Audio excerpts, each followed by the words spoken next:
আমাদের সকল ভবিষ্যতের ঊর্ধ্বে হচ্ছে মৃত্যু। আমাদের চোখের সামনেই এর চেয়ে নিশ্চিত কোনো সত্য নেই। এটি হচ্ছে পৃথিবীর শ্রেষ্ঠ সত্যর একটি। অথচ এই একমাত্র নিশ্চিত সত্য ভবিষ্যৎটাই আমাদের মন সবচেয়ে বেশি অস্বীকার করে। আমরা জানি একদিন সব থেমে যাবে, এই শ্বাস, এই শব্দ, এই বাস্তবতা সব। তবুও আমরা এমন ভাবে বাঁচি যেন সময় আমাদের জন্য অপেক্ষা করবে।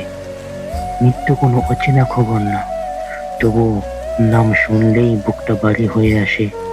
কারণ আমাদের সব মিথ্যা পরিকল্পনা এক নিমেষেই মুছে দিতে পারে। আমরা ভবিষ্যৎ সাজাই, কিন্তু শেষটা এড়িয়ে যাই।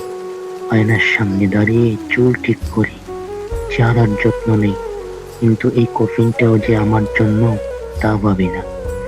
মন বিশ্বাস করতে চায় না, কারণ মৃত্যু মানেই সব পরিচয়ের শেষ, সব দাবি, সব অভিমান, আমার সব ফেলে চলে যাওয়া।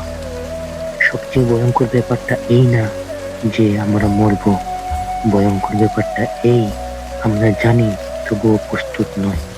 মৃত্যু আমাদের জন্য অপেক্ষা করে না, সে শুধু সময় বলে। আর আমরা সময় নষ্ট করি এই ভেবে এখনো তো অনেক সময় আছে। মৃত্যু ভবিষ্যৎ না, মৃত্যু আসলে নিশ্চিত বর্তমান, শুধু তার তারিখটাই গোপন।